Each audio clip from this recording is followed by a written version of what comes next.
All right, we're going to take this from the top because I really want this to be one coherent stream. And I'm going to come back to the LaTanya Brown incident because I said it before and I mean it. This young lady has had two opportunities. And both times she said she ain't gonna do it. She's not going to talk with the president. The president should just do his job. And I need people to understand basic civics because some of you don't. And it's pretty clear. You seem to think that the president is a dictator. You seem to think that Biden could just ram through whatever we want. You seem to think a year is enough to clear up a 4-year fuck show by the last fucking guy. And demand and do something. Twitter seems to think that their only answer is to do nothing and hope that the Democrats fail so that they can say, see, I told you so. And at what cost?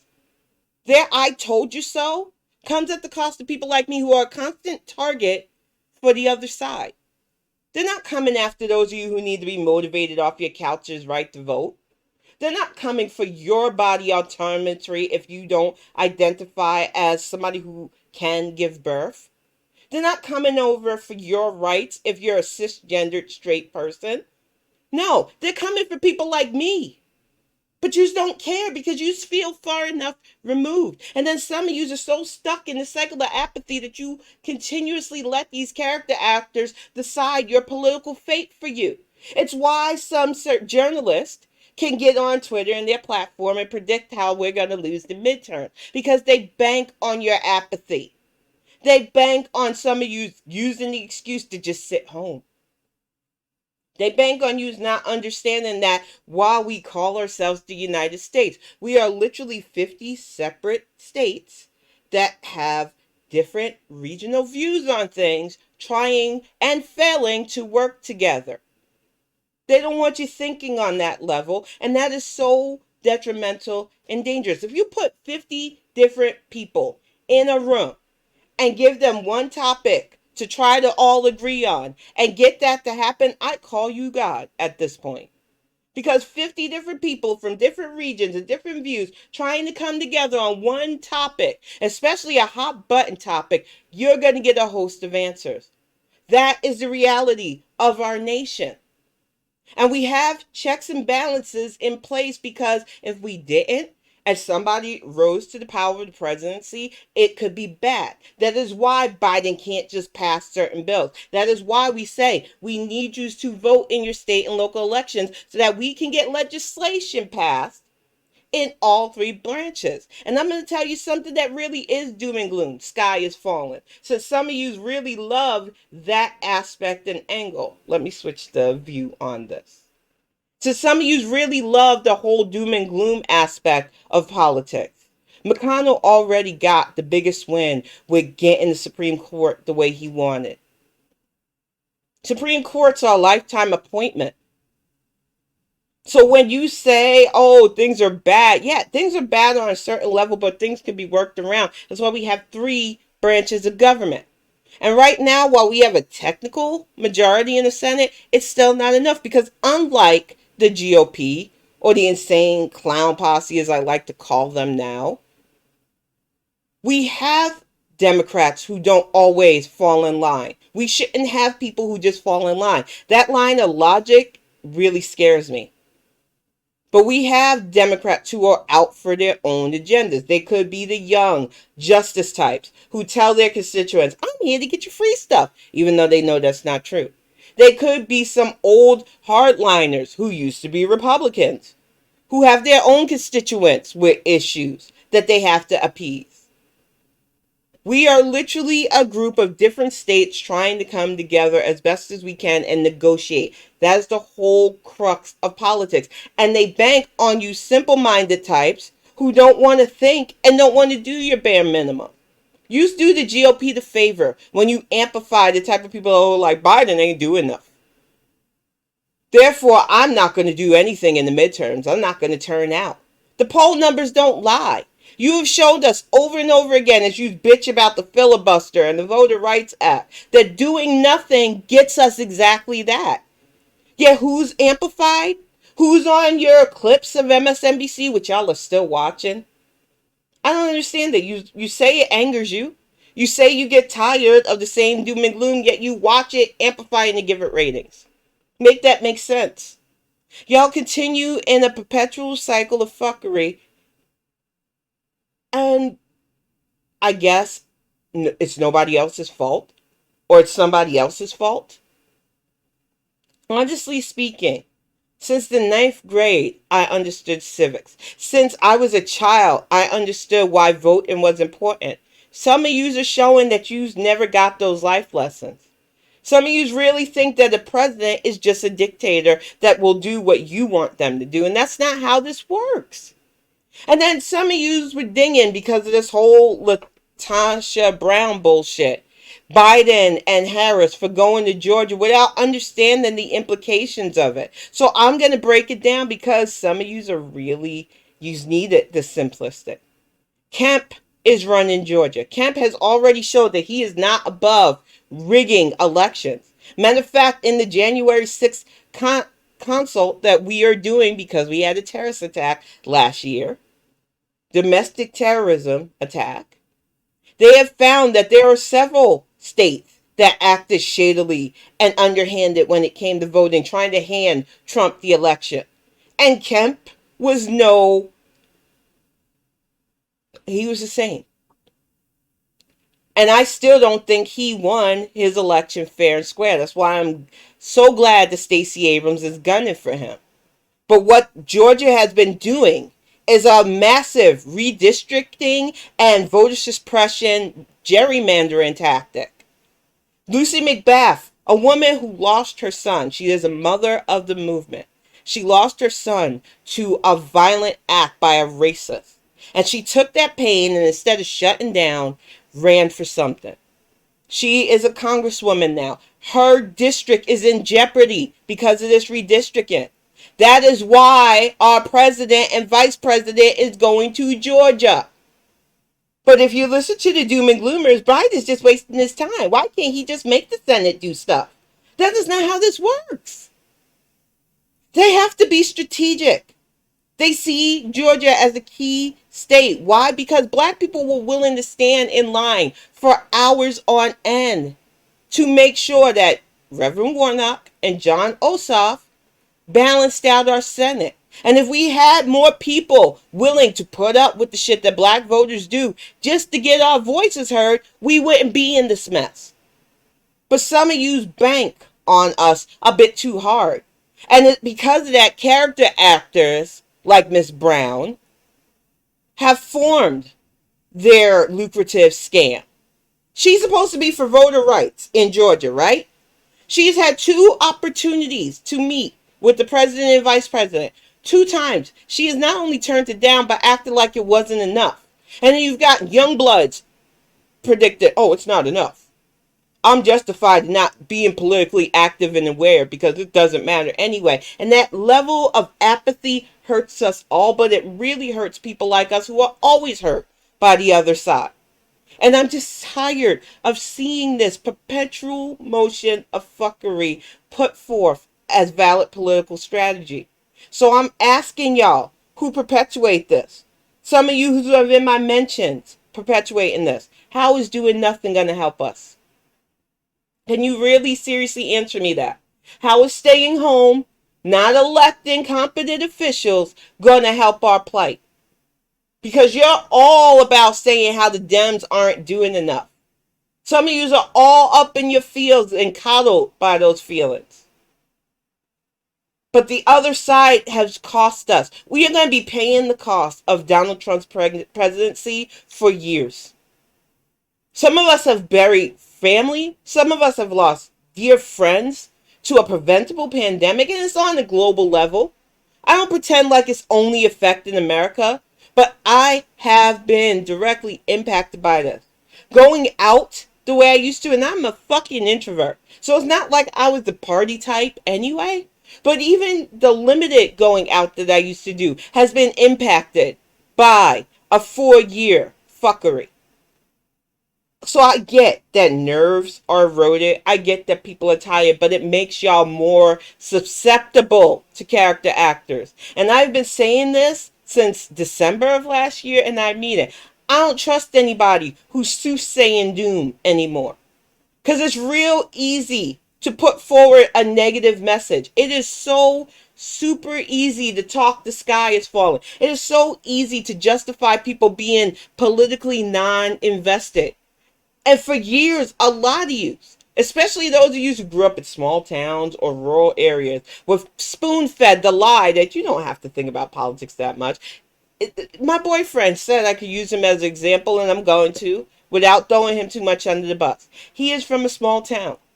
Even he is starting to see the patterns of this bullshit. He will tell you from a minute that politics makes his head hurt. He hates thinking about it. And that's because he has been allowed to feel that way for so long, because he feels removed at times from it. But he has seen the direct impact of incompetent government, and it opened his eyes. And some of you are just not there. You like to fake that funk. You like to join little cliques that amplify your feelings over fact. But if you're amplifying somebody who is like, I don't think I'm gonna vote. Biden's got to motivate me, or any amount of negativity, I can't trust you. And too many people have banked on the whole listen and trust black women because our voting bloc is normally reliable, without realizing that you should have political wherewithal, whether somebody is telling you or not. But some of you like the con. Some of you like being pigeons. Some of you don't want to think for yourself, and you don't like being called out on it, but you need it. Because you sit at the kiddie table of politics, watching this perpetual cycle of apathy fuck us over, and then complaining just so you can say, see, I told you so. Contrarianism is going to kill us. It has already cost us way too much, and it's got to stop. That is why I'm doing this live stream. I used to hate the thought of being called influential in any sort of way. I don't like the thought of influencing. I don't like the thought that my words can sway people to do things, because I think it's ridiculous and silly. I think that is a big part of my sociopathy, not understanding why humans can't truly think for themselves, can't see things for how they are. Don't listen to what people are saying, and sometimes hear what they're not saying about things. It doesn't make sense to me the way some people think. I don't understand the groupthink mentality sometimes. But I do know that it's easily exploited. And sometimes I wish sociopaths were as bad as people make them. Because some of you are really that easily duped by somebody that makes you feel like you're justified. Y'all want to talk about how Biden's not doing enough after only a year in office. That things aren't going fast enough. That the January 6th Commission isn't doing their jobs, even though they're getting convictions down. Even though there are people literally sitting in prison right now for their antics, and they're going after people. You want to forget that people need to be appointed to positions. And that the president doesn't just do things alone. That basic civics has a House, a Congress, and a Supreme Court, so that if our president gets out of pocket, they cannot completely ram things through. And I want you to understand that the whole reason why the damage that Trump did, even though it was devastating to us, hundreds of thousands of lives lost through that fucker. Because of our House under Nancy Pelosi, he couldn't do worse. But he wanted to. And trust me, the GOP still wants to. It is why in states led by them, there are such restrictive rights being targeted for women, LGBT, black, and POC. They want us separate and divided and fighting each other. But worse yet, they want these character actors who dispense apathy. You do the work for them, because you justify that person that doesn't want to stand in line to vote, doesn't want to check to see if they can early vote, doesn't want to get on their absentee ballot, doesn't want to do their bare minimum. You justify that behavior. It's why I seen Jane Lynch tweet. I don't follow Jane Lynch. I don't hate her. I like a lot of the work she's in, but I don't trust a lot of Hollywood types anymore. Some of them have come out to be very foolish in their belief system, from everything from their vaccine beliefs to the fact that they are not politically aware at all because they feel far removed from whoever's in power. So when you've got people like Jane Lynch using her platform to say, well, I guess the Dems aren't really going to fight for us, thus justifying her little squad of white feminists and other voters who know they're not the targets of suppression, saying, yeah, the Dems ain't really doing anything, so I'm not going to vote. I'm not going to get on my family members who could vote for better. No, y'all would rather let Jane Lynch run the narrative of what the Dems are doing. Jane Lynch isn't in politics. How the fuck would she know? She gets her opinion from The View. Hey, Beans, welcome to the chat. Sorry about the ads. I was just going to record, and somebody asked me the platform I was going to do this on, and I said I might as well Twitch stream it. Kiddo got done with school early. Greg went out to get our groceries for me. I'm going to do this live so that I can convey to you how I feel about this. I don't want this to be crafted. I want people to really understand where I'm coming from because they are amplifying character actors. And thank you so much. I really appreciate the support I've been having for these Bonnet Chronicles. I do. But what I really need to convey is that people aren't getting basic civics. They really think that electing Biden was enough. They don't want to think about the state level thing. And what I said earlier rings true. We are 50 different states from different regions trying to work together. You put 50 different people in a room and ask them all to agree on the topic when they come from different backgrounds, different regions, different mindsets, and good luck with that. Honestly speaking, the whole reason why we ain't getting nice things is because we have different regional ideals and values. And we have people who not only want to depress voter turnout, who want to obstruct people's rights, who are very loud and in charge in areas. It's why you have DeSantis in Florida. It is why Kemp is doing his damnedest in Georgia and why our president and vice president is heading to Georgia to try to mitigate the damage of Kemp's control. It is why in New York you have a guy who, we just had a horrible tragedy in the Bronx. And I'm not making light of this. I'm still trying to figure out if, God forbid, somebody I know died in that. Because I have family in New York. I have a whole bunch of ties in New York. And I just didn't want to think about it. But we had a horrible fire. And the current mayor, who has been stepping in it since he took office, has continued to ramrod his whole heavy-handed ideals. And you got these know-it-alls who said, well, this person wasn't Democrat enough for me. And all of you armchair politicians who helped get Eric Adams into his position of power, who now don't want to take responsibility for that, talking about how, oh, look at this. And this hurts black people. Because you see people like Eric Adams in charge, and I think it might have been Beans. I gotta see. I honestly, AOC is another one. Big news on her, she got COVID. She is more known for the things that happened to her than any kind of legislation. And then people want to say, see, women of color. You can't trust women of color because you put them in the office. And look at what... That's why I say you have to vet. You have to be more politically savvy and aware. And I know it's just a lot more easier to distance yourself, to say politics gives you a headache, to not do your bare minimum and vet people and actually cast a ballot and then complain.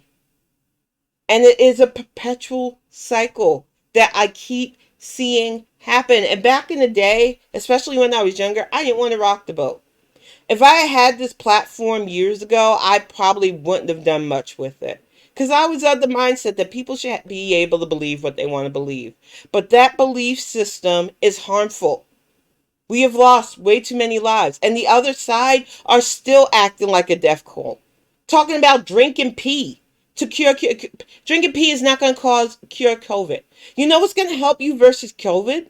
The fucking vaccine that you would rather believe all kinds of ridiculous conspiracy theories about. And then blame this current administration when the last administration who sat on this information, who downplayed this information, is now saying the same thing. And I already told Greg, I see the patterns. If they allow that motherfucker to run in 2024. I see the little chaos agents on the far left side who say, you know what? Trump said he was for the vaccine now. So I can get away with helping him win again. It won't be so bad. There are a lot of people who stoke the fires of chaos because they believe that a dictatorship would be easier for them. And that scares the shit out of me. Exactly, Terry. Welcome to the chat. You can't. I am not here to argue with people's feelings. I am removed enough from that mindset to understand that once a person is dug into their feelings, you can't argue with those people. I'm not trying to convince somebody who is full on maggot or still a proud conservative or a proud socialist that their feelings are wrong, because you can't reason with that.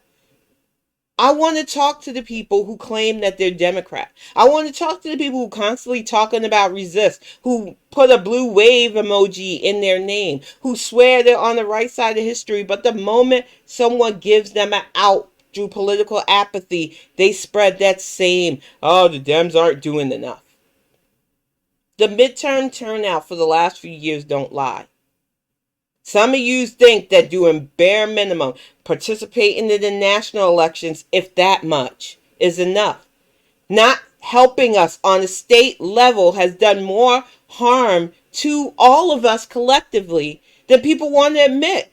You don't want to admit that you don't care who's on your school board, whether you have kids in school or not. You don't care who's your local representative, especially if they're on Twitter kikiing it up and getting into fights. This shit's funny for you.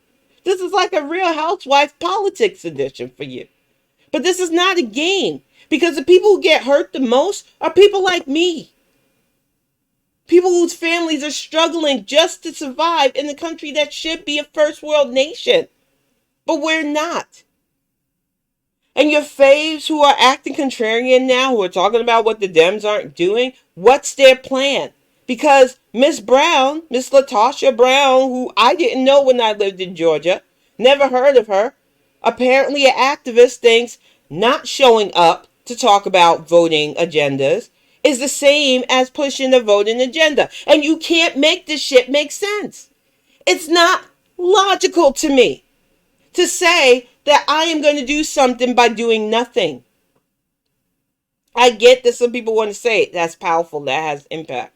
But the impact hurts us all.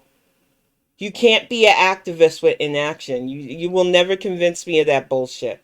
And that's exactly what it is. It's garbage, but it's lucrative garbage.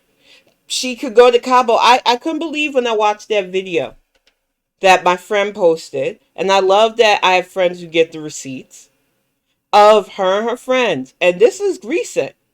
This pandemic has not stopped, y'all. So them being able to kiki it up on a private boat, I'm not trying to cut people's ends. I get it. Get your money how you are. But when you're pushing a message that actively hurts our community so that you can get that money, no, I'm not okay with that. Exactly, honey. You can't. But there are so many people that have found the lucrativeness, and he's back. And it's scary to me because they're loud and they're amplified. Like I said, there's a reason why I was able to see Jane Lynch's tweet, and it's not because I followed her. And it's not because I don't like her. I actually like a lot of the work she was in. I don't like her message about the Dems. It's the same for Cher and Bette Midler and so many other older white women who still feel like they can play that role. That they can act like they know politics when they know that if the GOP is in power, they won't be as directly damaged. They're not impacted by reproductive rights anymore. They're not impacted by the bad most of the time. But they can fall back on, this pandemic affected me too, guys. I feel the plight for my sisters. I'll wear a pink hat for them. We don't need pink hats. We need you to organize votes. We need competent people in our legislative branches so that we don't have a fucking dictatorship. And some of you really want a Dem dictatorship, and it's fairly clear. The whole why can't Biden just do? Somebody that I really like, and this young lady is pretty savvy. I like her. I was one of the first people to tell her, tweet the way you want. People are going to follow you or like you no matter what. And I don't want to step on people's toes on Twitter. I'm not people's mama. But I seen her all day yesterday because she likes getting the engagement, whether it's toxic or negative, because it ups her numbers, going on about what Biden can and cannot do. Sometimes I engage her tweets. Sometimes I just ignore it because I know what she's doing. A lot of people do it. It is a good way to make your name for yourself. It's to either have a really controversial stance or contrarian position. But honestly speaking, she was on some shit last night about what Biden just needs to do for the Senate. And it's like, Biden's not a senator. He is a president. He is bound by the will of the three branches. Even if he writes an executive order trying to ram stuff through, he can be shut down by the other branches. It is a failsafe so that we don't have a dictator on our hands. And the fact that there are people pushing that narrative and that people believe that is dangerous. But the whole lean that the Build Back Better plan, and that's the thing that I think really set me off last night, is knocking the Build Back Better plan. Because having a plan that could economically help us in a country where everybody keeps complaining about money issues, keeps complaining about how they can't afford things, you finally get a president who wants to give us a plan that will help us financially, and it's not enough. And you fucking kick those goalposts down the field every time. It is exactly, Beans. Thank you for saying that. Because it's always the white women that can organize those marches, organize and talk about how things aren't enough. But what's more dangerous are black voices that amplify that and lend their platforms to that. Because we have been given more weight. Because we are normally a reliable voting bloc. And it's hard to come out against a fellow black woman because we want to show that normally we have solidarity. But I am of the old adage that not all skin folk are my kinfolk. You don't see me propping up No Edges, Nina Turner, or Candace Owens, or Breonna Joy. You don't see me amplifying people who are telling you that things are going to be bad. I have blocked people for that shit because I'm sick of it. After 4 years of constant negativity, is it so bad to want to be hopeful and work towards better progress? Are you that stuck in your rut of misery and apathy that you can't see anything else and that's all you want to propagate?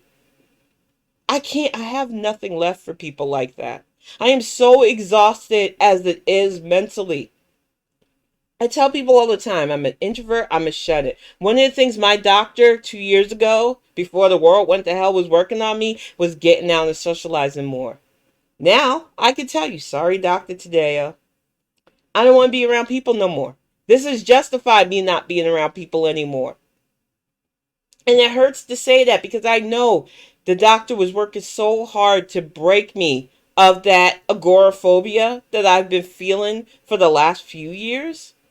But it doesn't help that we are in Omicron level of a virus. And that even with a vaccine, people are still being fucking dumb about basic safety procedures.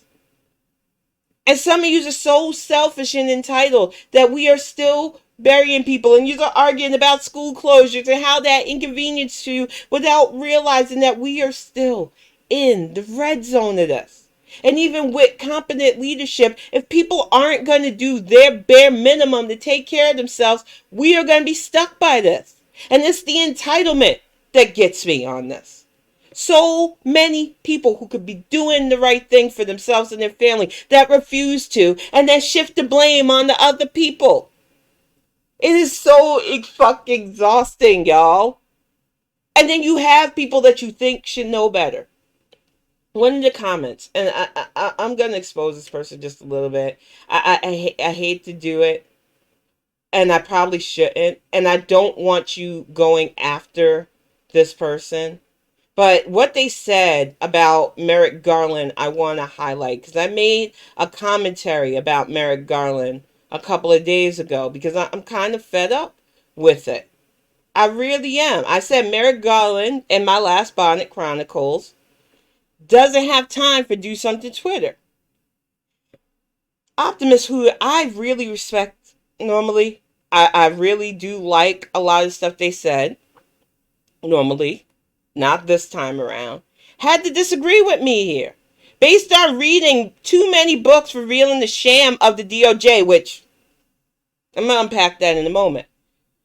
Dismantling the Empire and Chicken Shit Club, Garland is just the latest terrible and misogynistic. No proof that Garland is misogynistic. This is just her feelings on this situation. I'm going to tell you what's wrong with the book she read. That whole thing about the DOJ was from the last administration. That was under Howdy Doody Sessions and under Barr. So she's getting all her feelings about the DOJ from the previous guys and putting it on this current administration, which a lot of people are doing. And then all of a sudden, Merrick Garland's misogynistic. But according to Do Something Twitter, Merrick Garland isn't doing his job at all. And it's like, you didn't care about the DOJ before this. Don't fucking try to play me on this. I've been politically active since 1995, and I didn't give fuck all about the DOJ before the Trump administration, and I'm honest enough to admit that. But all of a sudden now, everybody's an expert on the DOJ because they read books about it. And it just pisses me off. That this is the narrative that people want to run with. And this is the loudest narrative that gets circulated on social media and taken to heart. She showed me no proof that Merrick Garland is misogynistic. Yet she put that out to the world. And let me transition it over because I didn't properly transition it over. I'm showing my age in this digital stuff. For her words, exactly, that the DOJ is bad because she read books on it. And it's obviously still bad because those books she read about the last administration's fuck up. And that somehow Merrick Garland's misogynistic, and I'm still waiting on those receipts that he's misogynistic. And even then, he's doing his job. There have been convictions for the January 6th domestic terrorist attack. The man is doing his work quietly, like a normal person would. But if you go to the feelings over facts crew, it's not enough. He's not doing it fast enough. He's not giving us enough speeches. And then when he gives a speech, it's not a good enough speech. Y'all will move the goalposts constantly to justify your shit. And your shit leads to a cycle of apathy that keeps us in chaos. And those who profit off of said chaos with their news cycles, with pundits who argue, with you who watch and get agitated, continue this perpetual spinning fuck shit. I'm gonna put it to you blunt, as a child who was raised by a con artist, because maybe if I put it to you at this level, some of you will understand this. My dad, and I don't like talking ill of the dead because I don't need his ass content me, was a con man. He did a lot of dirty things. I joined him on a lot of dirty things since I was a child. I played lookout while he stole from houses. That's how I know people are bullshit artists when they talk about, oh, it's a home invasion when my husband died. Ignore the fact that I've got a life insurance policy on his ass. No, he was murdered in a home invasion. When most people who want to rob houses, and I know this from experience, don't want people there. Don't normally bring weapons except for ways to get into the place. So I tell you from experience that my father taught me how to look for pigeons, how to look for susceptible-minded people to convince them that you're right about something. I say this because I don't even want you to take my word as the God-honest gospel truth. I am not infallible. I get things wrong. I put things out there that sometimes I have to retract because it came from a place of passion and not reason. But the difference between me and some of these other pundits is I'm willing to say when I'm wrong about something and apologize. I don't like Cori Bush. and made it clear that I feel she's problematic. But I put out something that I had felt at the time was true about her saying anti-Semitic statements, because I was fed information in my DMs by somebody who said she was saying something anti-Semitic, and then I read some blog posts. And I should have did better due diligence. And when I realized that I was putting something out there that wasn't verifiable, I apologized because I was wrong for doing that. Now, Cori Bush has said some other batshit chicken crazy shit. And I say that as a I'm legitimately diagnosed with a mental illness before people go, she's being ableist. So let's unpack that. She literally said a baby was tossed at her during the Ferguson protest, which, yeah, no. Bitches said some crazy stuff. So when I say that I don't like Cori Bush, I want to keep it factual, not tout stuff that people think they can slip me in DMs because they think I'm influential enough to spread their lies. I am willing to say sometimes I get stuff wrong based on my own beliefs. But when I say that people are susceptible to propaganda and being led around because you don't really want to think for yourself, I'm telling you, I got it from a level of criminality. It would be so more lucrative for me to be like the rest of the contrarians, to be the cult leader that I was accused of a few years back, because people really did accuse me and the group that I used to be a part of trying to lead a cult, trying to mass groupthink people. People don't understand how easy it is to groupthink people, because that's all. There are so many people who are insecure, who just want to feel part of something, the pick me types. Y'all are easily exploited. That's why people are still on in mentions talking about Bernie or Warren would have won when you know damn well they wouldn't have. They didn't even do well in their home states. But you feel a part of a group that feel justified in your feelings over fact. So when I say my father taught me that people are easy marks, I mean it. And I had another person that I respected. I'm not going to blow up their tweet because I know I have a feeling, I sense that this person is all about drama too. But she really burnt me with the, oh, you're wrong, Tin. The Democrats aren't doing enough. And you know what? It hurts because this person has buttered me up. They are exactly what I mean about watching your back online. They talk like they really respect you and your word and the things that you do. And in reality, they think you're stupid because you're not telling them what they want to hear. Your truth doesn't gel with their feelings, and I'm not here for people's feelings. Your feelings are dangerous. Your feelings that the Dems aren't doing enough, so I'm justified supporting somebody who tells me to stay home, who doesn't get on to people, whose demographic is still only turning out at the 40% tile, whose other half is literally voting for a death cult. Y'all give these people justification for their apathy, justification to need to be motivated off their couches to vote in the midterm. And then when we lose the midterm, say, see, I told you so. There's a reason why I stopped amplifying people that I used to really respect on Twitter, who use their platforms to already, they were talking about the midterms last year. They were already predicting bad last year because they hope that their words sink in, give you pause, make some of you stay home, and justify this constant cycle, and it's not right. So I'm telling you, point blank, as somebody who I know why I'm so passionate about this, I'm completely going to say this is selfish for me because I am the constant target of the negative. When bad people are in power, it directly impacts my life. So yes, I have a lot of skin in this game. That's why I want you to vote. That's why I want you to stop saying blue no matter who, but oh, this person ain't pure enough for me. Oh, we need to stop investing in red states because they're unwinnable. That unwinnable mindset has caused more harm than you know. We have had so many close races that if just more people had turned out, could have changed the flow of our government, could have changed the progression of our politics. But you don't want to take personal responsibility for your own apathy. And that is why we are where we are right now. And it's exhausting.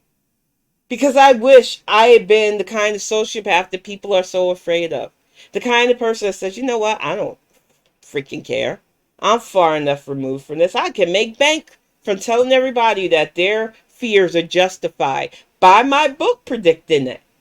Some of yous are really falling for this shit and then going, oh, see why things aren't better.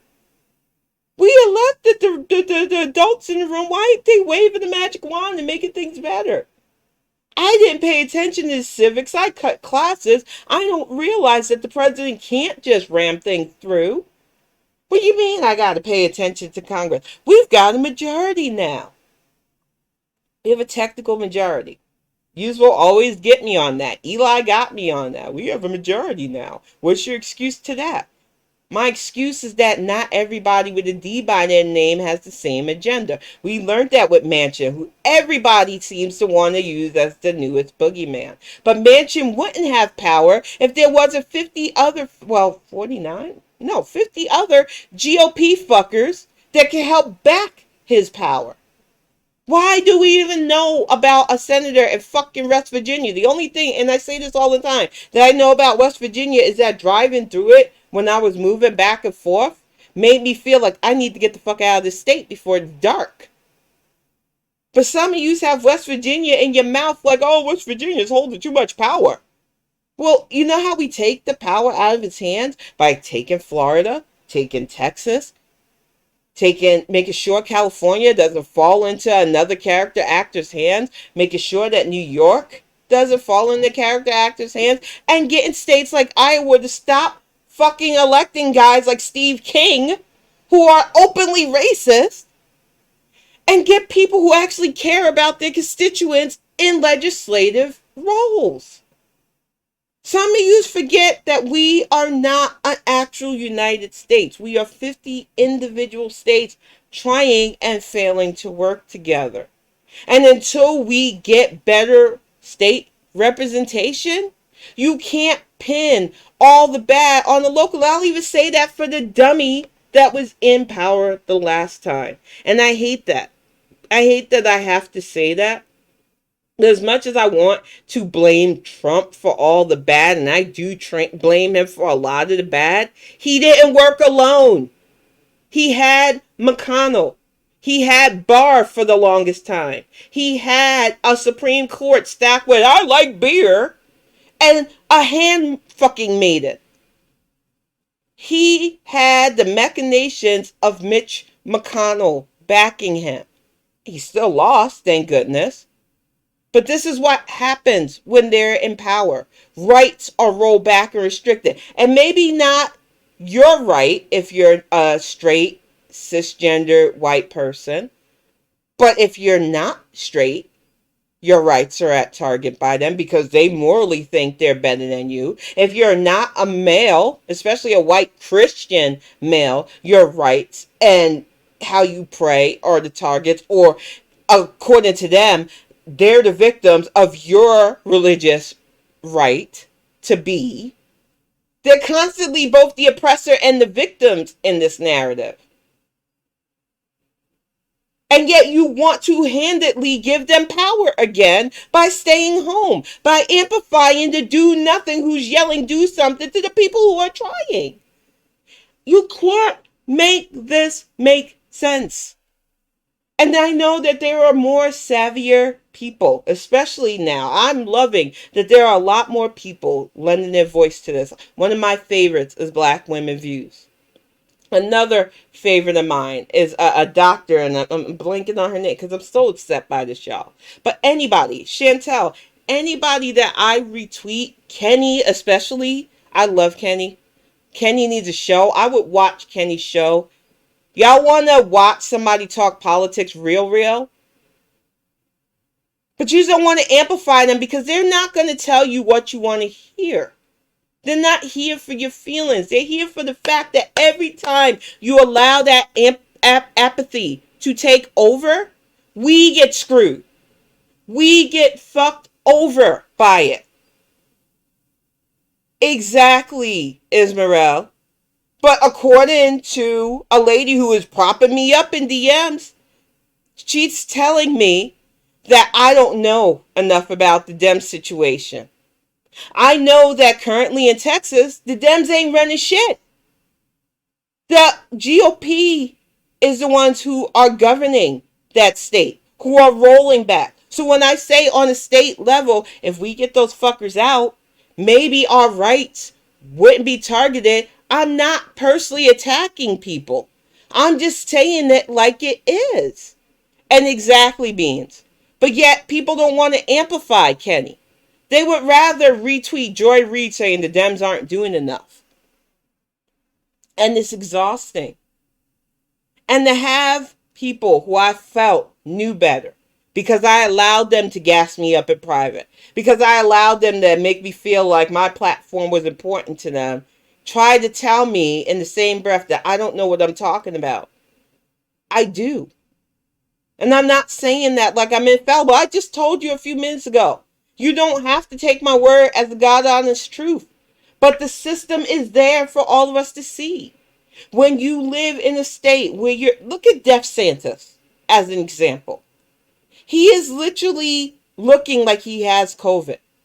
He has so many deaths happening in the state of Florida. And Florida was already a messy state for me. I lived there when I was younger because I was going to school and stuff.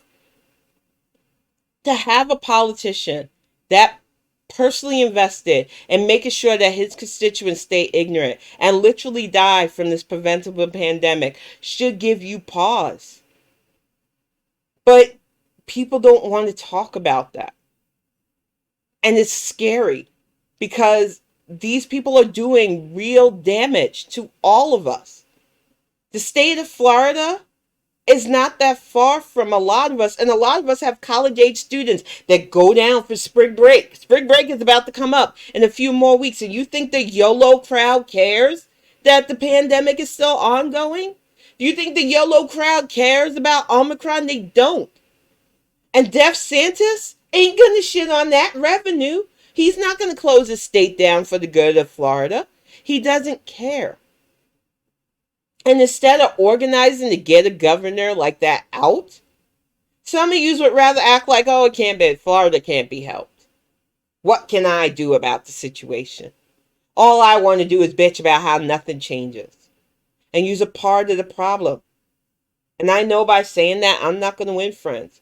I know by saying that, homegirl probably is going to feel targeted and block me. And you know what? If that's your response, bye-bye. I'm not here to be everybody's friend. I've made that clear several times in several ways. I am not for everybody, and I understand that. I also understand that some people like me for one thing I say and then feel a different way when I say something else. I am honest about being blunt in this situation, but I have to be. Because at this point, when you don't speak up about this cycle of fuckery, and you're definitely on the negative impact of this cycle of fuckery, you only have yourself to blame for the bad. And I want things to be good, not just for me, but for all of us. Even the idiots who are literally killing themselves to a preventable disease. If we are all in competent hands, it's better for all of us. I am not going to say progress for me and not for thee. Some of you stand those types too.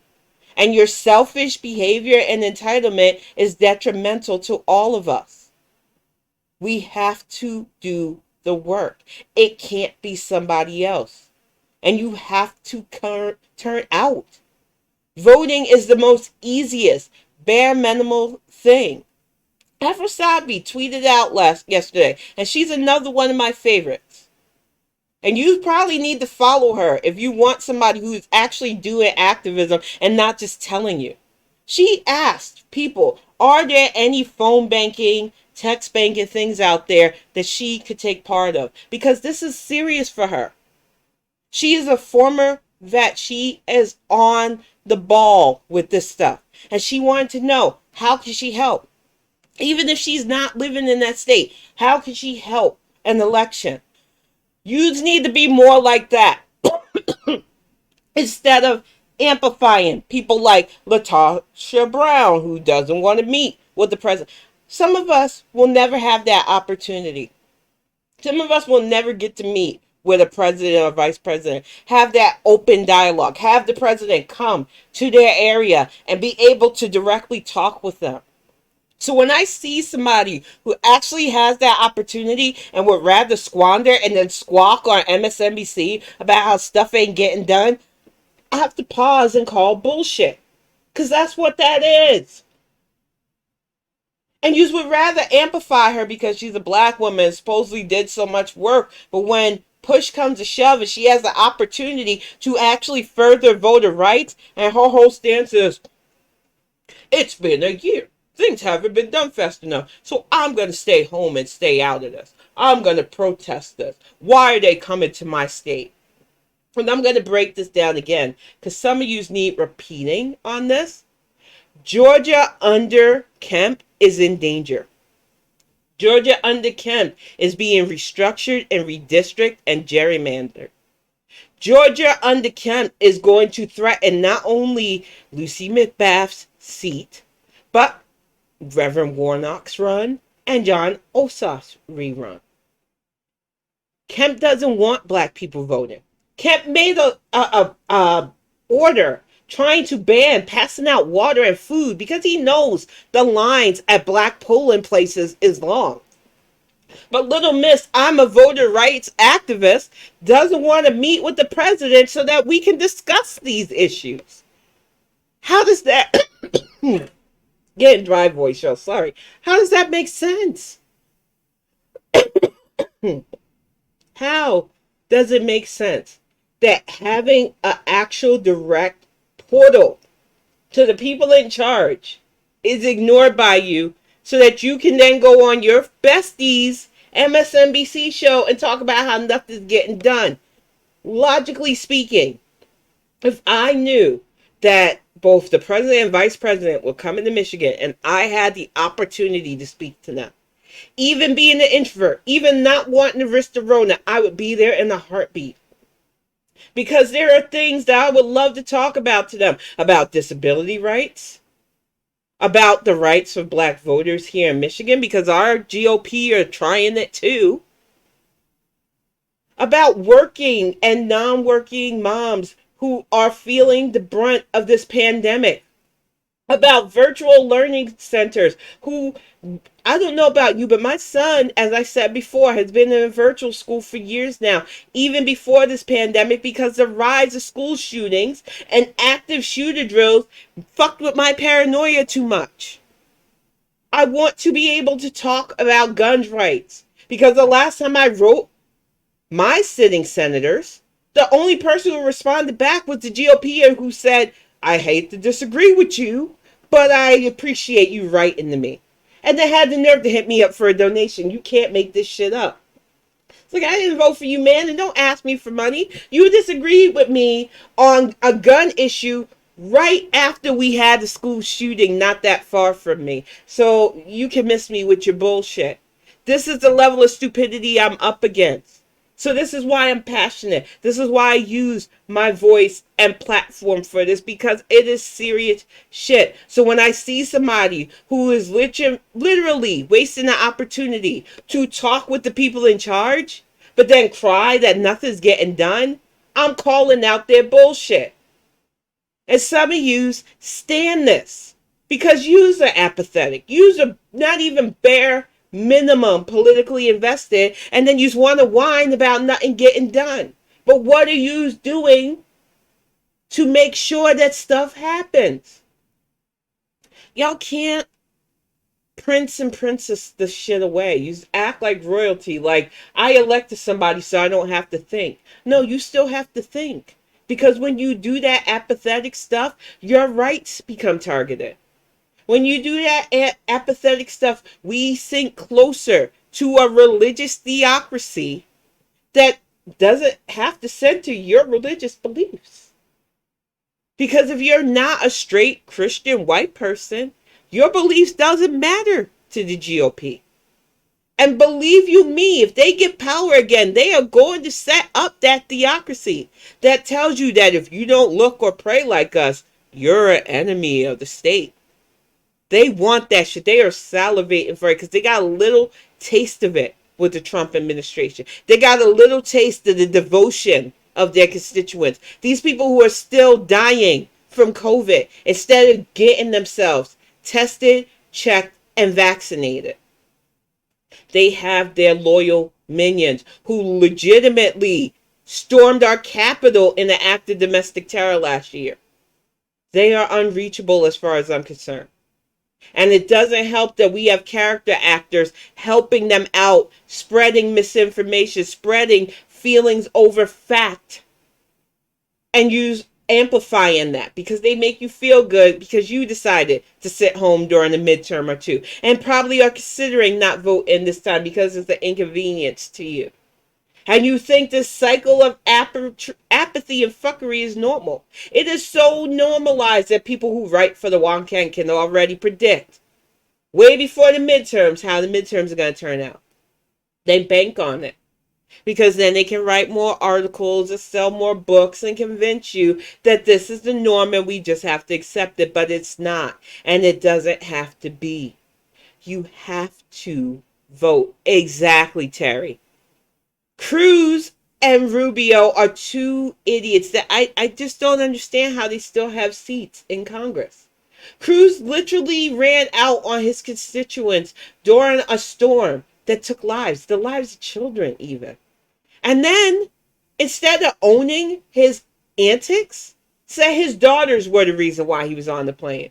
Ignore the fact that he literally had a suitcase, that he put out the word, and his friends told on him. The word of going to Cancun with his wife and daughters. He wants you to believe, oh, no. It was their fault. I just had to be there for them. The levels of lies and depravity of the GOP doesn't shock me. What shocks me is how many people who say they're Democrats allow this amplification to stay home so that men like Ted Cruz can continue. Marco Rubio talks a really good game on Twitter. Constantly with Bible passages when it's like, man, everything you do is anti what Jesus would do. But he's convinced a lot of people that he's a God-fearing Christian as he condones so much fuckery. He's in the same party as Matt Gaetz, who literally is being investigated for trafficking minors. So I don't buy that Mr. Holy Roller Rubio truly believes in that Bible that he thumps instead of reads. And anybody can put it around. I've seen plenty of fake pastors. Some of you get swayed by them too. And they are very loud from the pulpit to depress voter turnout. And that's why you can get in my mentions telling me I don't know enough and that the Dems aren't doing enough because your pastor told you. Your pastor's politically invested in apathy. Where else would you turn when things are bad but the church? Y'all don't like me making that connection. Oh dear, she says something bad about the church. She's a bad person. I don't care if you think I'm a bad person. My truth is not here for your feelings. There are some pastors out there that are politically invested in this chaos because they know in times of bad, people turn to them. And it's not every pastor. Before you try to ding me on there, I have heard and amplified plenty of religious figures who see how important it is for people to turn out and be invested, but they're not loud enough for you. They don't amplify your feelings enough for you, so they tend to be ignored. You would rather amplify the shit stirrers, the ones who jump back and forth between MAGA and now are realizing, oh, MTG's a racist. That one pastor that people have been dinging online. And I'm like, why are you even arguing with him? I knew his game. And if we stopped engaging them, they wouldn't have a platform in anyway. But some of you get your jollies amplifying that nonsense too. And you don't want to hear how easy marks you are for people like that. Because if your pastor tells you things ain't right, of course you're going to believe things ain't right. You need to think for yourself, but you're afraid to. And I say this as somebody who understands mistakes happen. I say that as somebody who, even when I turn out to vote, things don't always go my way. If I had been as immature as some of you have years ago, I think this country would have been worse off. One of my first major elections was the election that Al Gore won. And I'm still saying he won. I lived in Florida. I was in line so fucking long that I wanted to go home, only to have my ballot questioned and that whole hanging chads bullshit. I know how detrimental it is to live in a state that literally actively acts in voter suppression. I have been the victim of voter suppression, and I watched an election get stolen more than once. And I'm tired of seeing that shit. But you know what could have helped Al Gore? If all of those left, supposedly leaning white people that jumped on the Nader train, yeah, that was fun, had just voted for the more rational, responsible person. And instead of leaning into the apathy that the supposed loss gave a lot of Democrats, it made me want to fight harder because I seen how dirty the GOP was going to be about it. I see how bad it would be if I just gave up because I knew the other side doesn't play fair. And these last 4 years, I realized that our side is full of people who are both passionate and people who are phony. And it's hard to weed through it all. It's hard because we want to find some sense of unity and camaraderie, and there are people who just want to exploit that. So I tell you all the time, think for yourself. Be mindful of the people who are constantly trying to amplify only the negative, who can only complain about things instead of talking about what we can all do to make things better, because those people are fully invested in tanking us. They think they can make some kind of socialist utopia if things fall apart, where they'll be on top for some of these far leftist brats. And we already see what the GOP wants. The Dems who are in the middle need to stop allowing your thoughts to be swayed by people who don't care, who think chaos is beneficial. You need to prove that you are all about the stability that you claim to want. And by doing that, you need to accept that you're not always going to get a constant play-by-play of what actual politics are doing. But you will see the impact of their work if they're supported. It really is that simple, and I think that's why people don't believe that. They don't believe that a vote can really make things better. They would rather believe the conspiracy theories that, oh, everybody's against you, it's just an Illuminati, and that we're all doomed anyway. And doom crying, I guess it's like a dopamine hit to people, because a lot of people believe that over actual verifiable facts. And the fact is that on the state level, if people turn out and vote for the person that doesn't encourage cattle dewormer ingestion, that doesn't tell you that I'm only for your rights if you're white, Christian, and straight, that actually want to put in legislative work, we get stuff done. It is so simple, and that's why I think people don't buy it. And that is the scary thing. We are at a critical mass level of stupid. And way too many people have been trying to be savvy and coddle people's feelings as they talk politics and justify those who want to be politically apathetic or get headaches from the thought of talking politics. I'm not here for y'all anymore. I can't do that. Because coddling you is why we're in this mess in the first place. Coddling you is why we will probably end up in a bigger mess if we don't get out of this apathy. And like I said, I want to be mindful and understanding. Because the last few fucking years have been exhausting. We have had a global pandemic wreak havoc on us. Some of us are living in states where our rights are being completely targeted.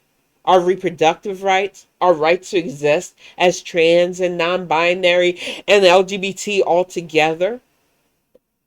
Our voter rights, our rights to live our best black lives as cops legalize lynch us. It has been an exhausting ride, and I understand that nerves are frayed. I am not trying to be insensitive to that. But what I'm saying to you is that there is a party that clearly does not give a fuck about that and would go whole ham, even worse. And then there's a party that doesn't always get it right, but is trying their best. that is trying to do right by all of us, that already has a demographic that will not reason with them, that doesn't care, and the rest of us who are just saying, work with us. If we work together, we really can be unstoppable.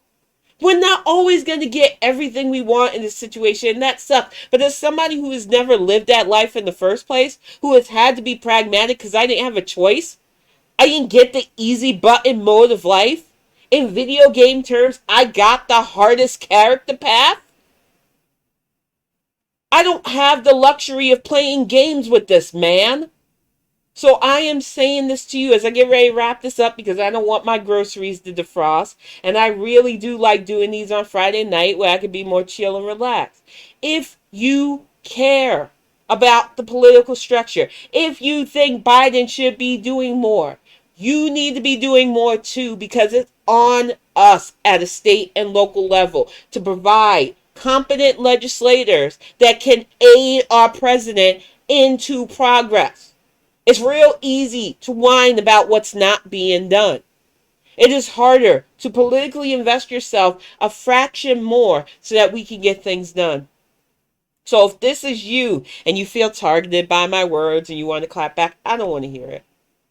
I know that people are going, you're just doing this for an echo chamber. If people are echoing my sentiments, good. Because my sentiments is do something. Don't just say you're doing something while you sit home and knit a hat to take a protest photo. Vote. We need you to turn out in ways the GOP cannot counter. That way we can get laws on the books that they can't fuck with our rights to vote. Because there are some of you who are still not being targeted that want to lament people like me who are being targeted but do nothing to help the situation. And I don't need your lament. I don't need your Twitter posts about what the Dems are doing when you are doing everything you can to actively keep that cycle that hurts me in play.